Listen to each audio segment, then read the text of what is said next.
জয় তার, জয় জয় তার, জয় তার। নমস্কার, আপনারা শুনছেন কালীকথা। এখানে শুধুমাত্র গল্প নয়, গল্পের মাধ্যমে শিক্ষাও দেওয়া হয়। প্রতি বৃহস্পতি ও শনিবার শুনতে ভুলবেন না কালীকথা। আর কালীকথা শুনছেন, তার সঙ্গে এটাও ভুলবেন না আমার ইউটিউব চ্যানেলটি সাবস্ক্রাইব করতে। প্লিজ আমার ইউটিউব চ্যানেলটি সাবস্ক্রাইব করুন, বেল আইকনটি ক্লিক করুন এবং আমার সঙ্গে থাকুন। আর সনাতন হিন্দু ধর্মের উদ্দেশ্যে বলছি, প্লিজ প্লিজ সবাইকে আমার ইউটিউব চ্যানেলটি শেয়ার করে দিন। আজকে আপনাদেরকে যে গল্পটি বলতে চলেছি বা যে ঘটনাটি বলতে চলেছি, যারা বেঁচে ছিলেন, জ্যান্ত শিব আর দুর্গা বলা যেতেই পারে, যারা পৃথিবীকে নতুনভাবে শিক্ষা দিয়ে গেছিলেন, তারা আর কেউ নয়, ঠাকুর শ্রী রামকৃষ্ণদেব আর মা শারদা, জ্যান্ত শিব দুর্গা। আজকে যে গল্পটি বলতে চলেছে সেই গল্পটির নাম হচ্ছে লীলা স্বরচিত রূপে স্ত্রীর সঙ্গে স্বামীর প্রেমালাপন। শ্রী শ্রী রামকৃষ্ণ সহধর্মিণীকে মানব জীবনের উদ্দেশ্য ও কর্তব্য সম্পর্কে শিক্ষাদান করছেন। একদিন স্বামীকে একান্তে পেয়ে মা ঠাকুরানী স্বামীর পদযুগল সেবা করতে করতে সুনিবিড় অন্তরঙ্গতায় প্রশ্ন করলেন, আমাকে তোমার কি বলিয়া বোধ হয়?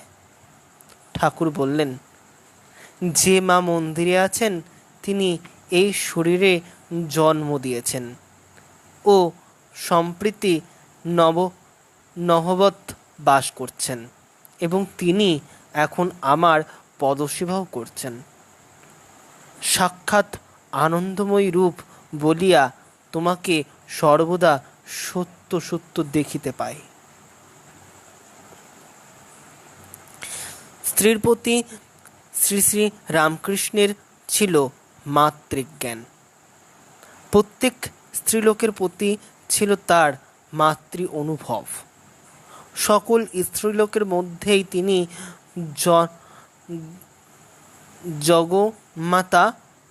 জগন্মাতার দর্শন করতেন।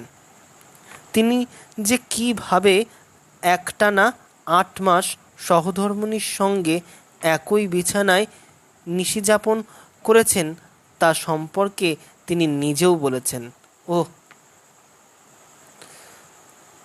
পত্নী যদি এত ভালো না হতো, আত্মহারা হয়ে আক্রমণ করত, তাহলে আমার সংযমের বাঁধ ভেঙে দেহবুদ্ধি আসত কি না কে বলতে পারে। দীর্ঘ 2.5 মাস একই বিছানায় শ্রী শ্রী রামকৃষ্ণ এবং শ্রী শ্রী মাতার নিশিযাপনের আর এক অলৌকিক ঘটনা জানা যায়। সেদিন গভীর রাতে স্বামীর পাশে স্ত্রী অকাতরে নিদ্রাচ্ছন্ন। স্ত্রীর দিকে চেয়ে শ্রীরামকৃষ্ণ নিজের মনকে প্রশ্ন করলেন, মন, এরই নাম স্ত্রীর শরীর? লোকে একে পরম উপায়ে ভোগ্য বস্তু বলে জানে এবং ভোগ করার সর্বক্ষণ লালায়িত হয়, কিন্তু একে গ্রহণ করলে দেহে আবদ্ধ থাকতে হয়। সচ্চিদানন্দ ঘন ঈশ্বরকে লাভ করা যায় না। সত্য বলো, একে গ্রহণ করতে চাও না ভগবানকে চাও? যদি স্ত্রী শরীর গ্রহণ করতে চাও তো এই তোমার সামনে রয়েছে, গ্রহণ করো। এইসব 7 পাঁচ চিন্তা করে শ্রীরামকৃষ্ণ যেই মাত্র স্ত্রীর অঙ্গে হাত দিতে গিয়েছেন, সেই সঙ্গে সঙ্গে তার মন সমাধিপথে সচ্চিদানন্দ সাগরে ডুবে গেল। তার সেই সমাধি পরের দিন অনেক ঈশ্বরের নাম গান শোনাতে তবে ভঙ্গ হয়েছিল। স্বামী স্ত্রীর সম্পর্ক নিয়ে শ্রী শ্রী ঠাকুর নিজেই সুন্দর সহজ ভাষায় বলেছেন, দুজনই মায়ের মতো। তা না হলে পরিবারকে নিয়ে 8 মাস ছিলাম কেমন করে। শ্রী শ্রী মা তার দিব্য দর্শন দিয়ে অনুভব করছিল যে এই সহধর্মিণী ছিলেন পরম দিব্য এক আত্মা। তাই তো দক্ষিণেশ্বরের সর্বদেবী প্রথম পদার্পণের প্রায় 3 মাসের মধ্যেই এবার একদিন শ্রী শ্রী ঠাকুরের ইচ্ছা হলো স্ত্রীকে পূর্ণ উপাচারে ষোড়শী শ্রী বিদ্যা বা ত্রিপুরা সুন্দরী রূপে পুজো করবেন। ষোড়শ শঙ্কর মন্ত্রে মা জগদম্বার ষোড়শী রূপের এই পুজো করতে হয়। 1873 খ্রিস্টাব্দে মে মাসের নাগাদ, অর্থাৎ 1279 বঙ্গাব্দে জ্যৈষ্ঠ মাসে মাঝামাঝি, সেই দিন ছিল অমাবস্যা। ফলহারিণী কালী পুজো মহা পুণ্যলগ্ন। মাতা সারদা দেবীকে রাত 9টার পর আলপনা দেওয়া একটি পিঁড়িতে বসিয়ে প্রার্থনা মন্ত্র উচ্চারণ করলেন। হে কালে, হে সর্বশক্তি অধীশ্বরী মাতা, ত্রিপুরা সুন্দরী, সিদ্ধিদ্বার উন্মুক্ত করো। ইহার শরীর মনকে পবিত্র করে এতে আবির্ভূতা হয়ে সর্বকল্যাণ সাধন করো। এই মন্ত্রে মাতা সারদাকে ষোড়শোপাচারে পুজো করলেন শ্রী শ্রী রামকৃষ্ণ। ভোগ নিবেদন করলেন।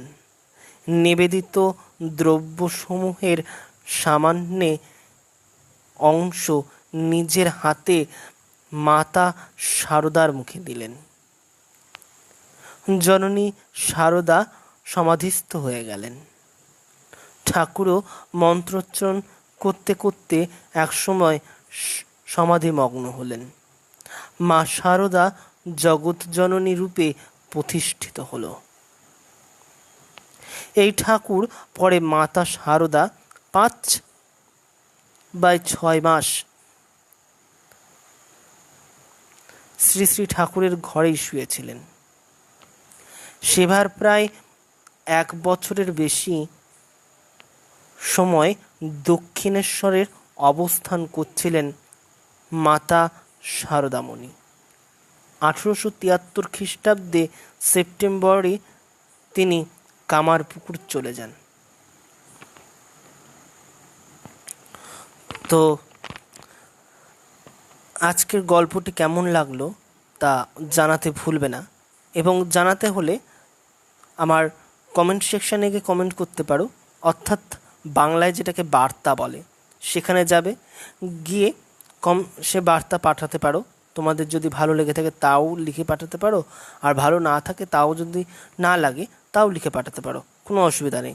আর একটা কথা আপনাদেরকে সবাইকে বলি যে নতুন কোনো গল্প থাকলে পরে আমাকে পাঠাতে পারো, সেটা ঠাকুর শ্রী রামকৃষ্ণ দেব বা স্বামী বিবেকানন্দ, মা সারদা এইসবের না, তার বাইরে অন্য কোনো গল্প যদি থেকে থাকে তাহলে আমাকে পাঠাতে পারো, আমি পড়ে শোনাবো, পাঠ করব।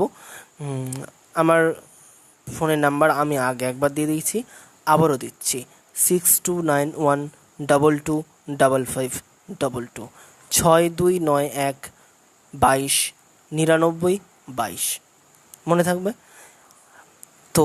এখনকার মতো বিদায় নিচ্ছি।